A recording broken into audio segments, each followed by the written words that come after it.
And I think it's super interesting to take a look at that and see how the year is trending for everybody, since attendance and ratings is such a big deal and we all want to act like we're experts at it, even though we're not.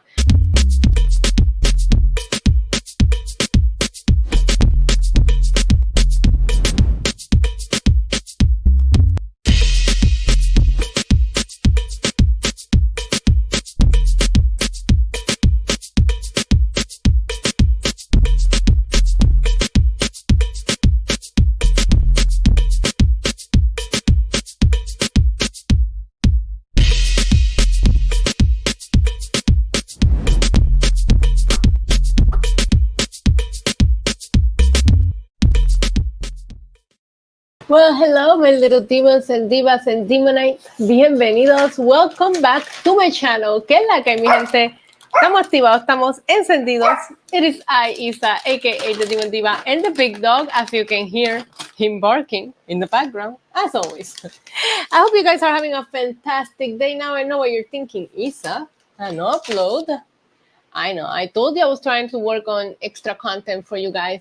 And here it is. And also, I just saw this tweet and I haven't even opened the images or anything. I just thought it would be fun to open it up on camera and just have some thoughts about this, because Wrestlenomics has come out with the first half of the year trends for ratings and attendance for AEW and WWE. So I think it would be fun to take a look at that together. But before I do any of that, please, if you haven't done it yet, hit the subscribe button, hit the notification bell, like this video and share it. We just made it to 23,000 subscribers. Thank you guys so much.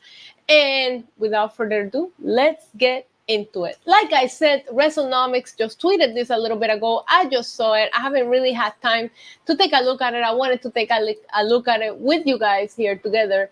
And as you guys can see, it shows that it is the first half of the WWE and AEW attendance and ratings and like the trend for the entire first half of the year. And I think it's super interesting to take a look at that and see how the year is trending for everybody, since attendance and ratings is such a big deal and we all want to act like we're experts at it, even though we're not. So right now we're looking at the January to June total viewership averages for obviously AEW, Dynamite, Collision, Rampage, SmackDown, Raw, and NXT. I'm going to be very honest with you. Rampage and Collision are just out of my rotation of shows that I watch. Collision has almost always been. I don't think I've ever watched a Collision live. I do DVR and sometimes I play for background noise on Sunday morning, but it's not a show that I have ever watched live. Rampage, whenever they stop putting stories that matter in it, is when it really stopped mattering to me. But let's take a look at this. Let's just go show by show, especially with Dynamite.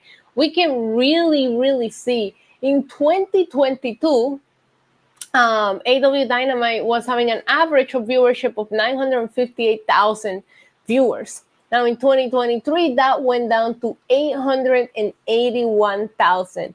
And on the first half of 2024, they are down to 761,000.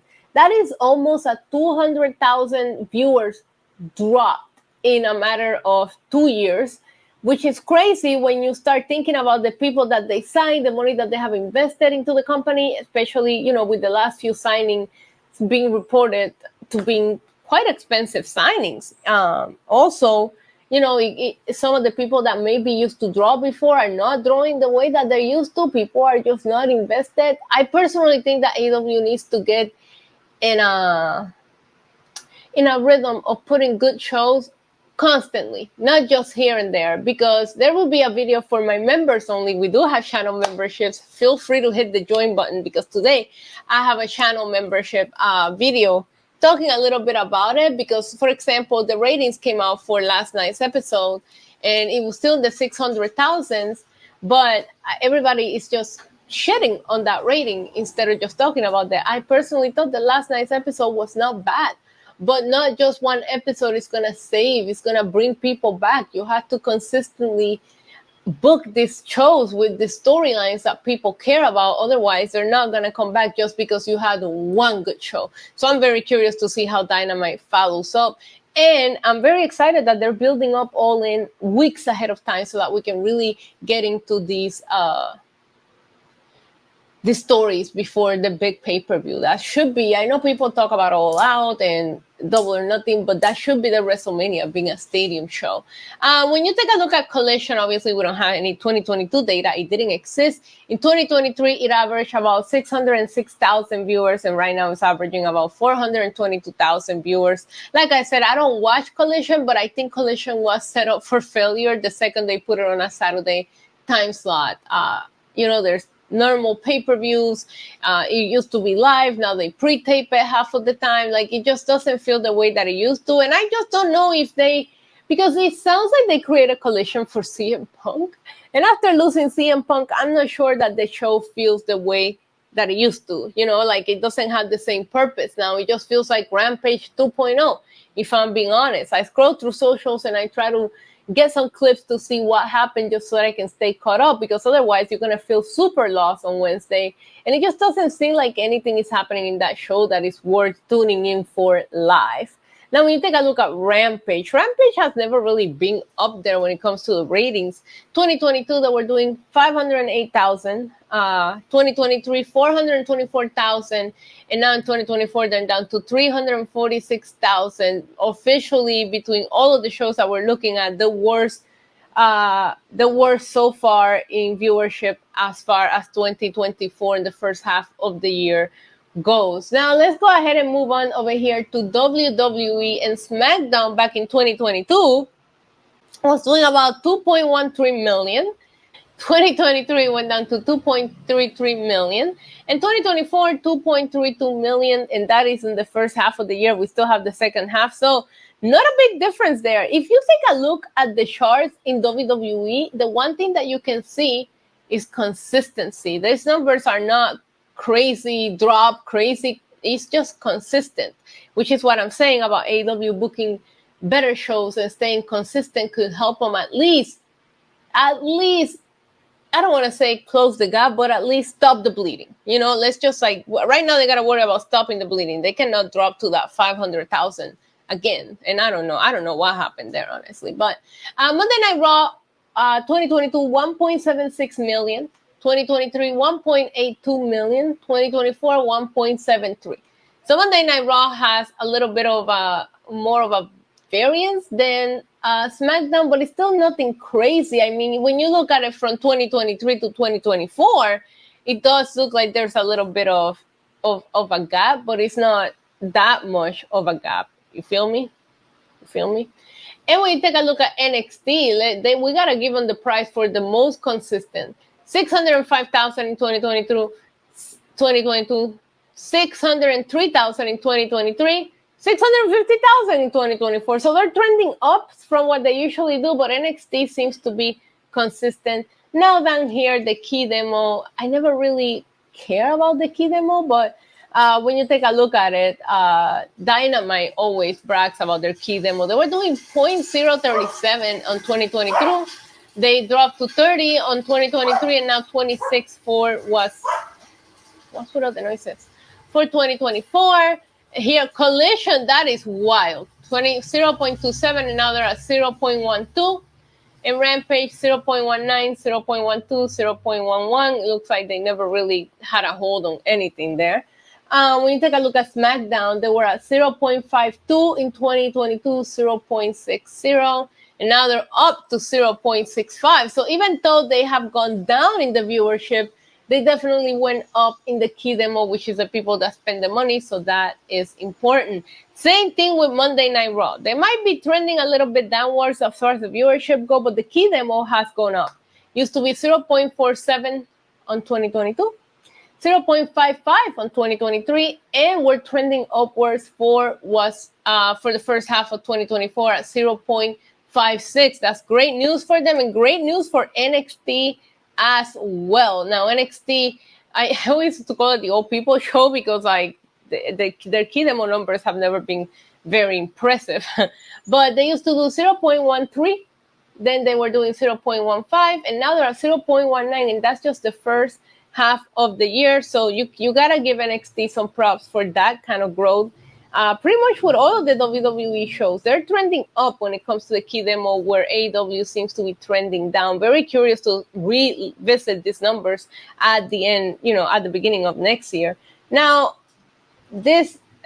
all right, it's going to take me a second. So this is the count of events, the estimated tickets distributed.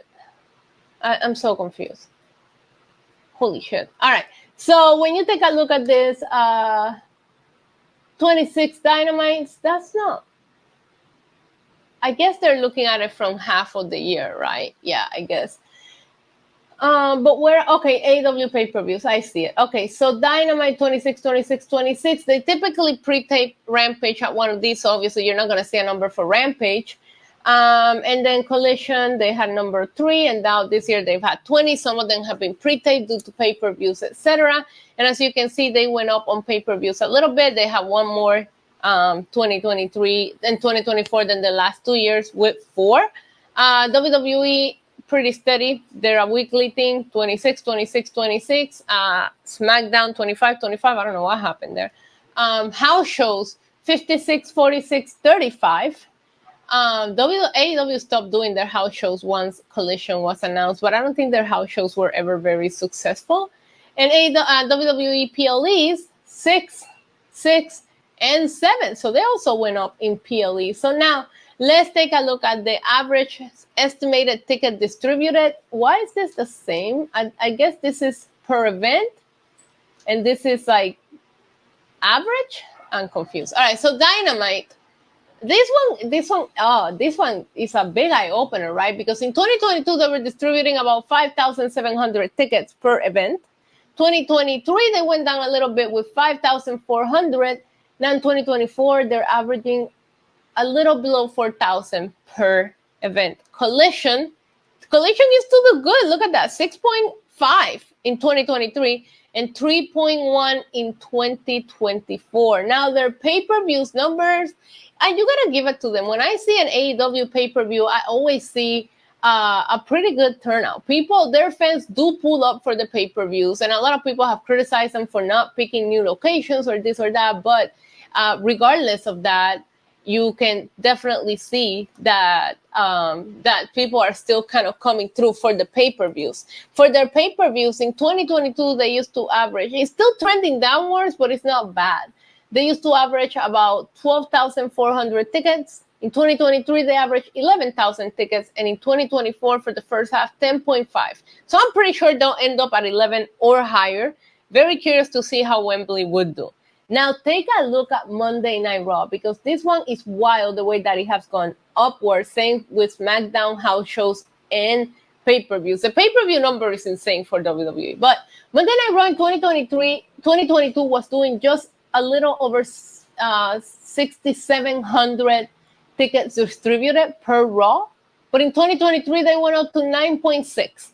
And in 2024, they're at almost 11,000. So they went from a little under 7,000 fans in the arena to over 10,000 fans in the arena. Same thing with SmackDown. SmackDown used to do about 7,100 2022, 10,100 2023. Now they're at 11,800 for 2024. SmackDown does seem to be a better attended show than Monday Night Raw. And now the house shows. They used to... WWE house shows are doing better than Dynamite. That is crazy. So in 2022, they used to average about 4,200 tickets for house show. 2023, 5,700. And in 2024, 5,600. I still think that would end up trending up for them at the end of the year. Take a look at these pay-per-view numbers, because WWE runs so many stadium shows that when AEW is out here averaging 12,000 tickets in 2022, WWE was averaging 33,800. And in 2024, 42,700. And in 2020, that was 2023, apologies. 2024, 42,800. That is crazy. Those stadium shows are definitely showing to be a good investment for WWE. And yeah, basically this right here is just the totals. Like the bottom one is just the total If you take a look at AEW in 2022, they finished with selling about 147,000 tickets. And right now they're at 101,000 tickets. That's just the first half. They have gone on in events and all that, but that doesn't seem to be too concerning. And they have sold more tickets for pay-per-views already in 2024 than they did in 2022 or 2023. But that is the exact same case with WWE. In 2022, they did 203,000 tickets distributed. And right now in 2024, just the first half, they're at 257,000. The only one that WWE seems to be trending backwards is the house shows, but I don't think they do as many house shows as they used to. There was a period of time where WWE was running like 4 house shows every week. So, and as you can see, Raw and SmackDown trending upwards. Look at all the tickets that WWE has sold. Like, do that math. That is insane. So, and we still have a whole second half of the year. So I just thought that was really fun data to take a look at together and kind of like analyze. I think that AEW needs to stay consistent in what they're doing. I think the talent is there. It's just that there's so many things that just don't feel like they make a difference, whether you watch the show or not, But I do think that AEW could do some things to turn things around, but I think it's going to take some time, some consistency, some patience, You gotta test out the stories, man. You gotta test out the stories. But I just thought it would be fun to talk about that with you guys and see what you guys thought, because I just found that super interesting, especially taking a look at the first half of the year and how everybody's trending. Let me know in the comments down below, what do you think about that? Do you find that as interesting as I did? I'm going to leave in the description the link to the tweet if you want to take a look at the numbers yourself and see it up close.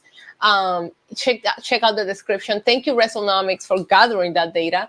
And yeah, let me know in the comments what you guys think about this, and what do you think AEW could do to improve their numbers. Also, if you want to take a wild guess at where they're going to end up for the year, and maybe we can take a look at these numbers again once next year, they come out with the compiled version of the entire year.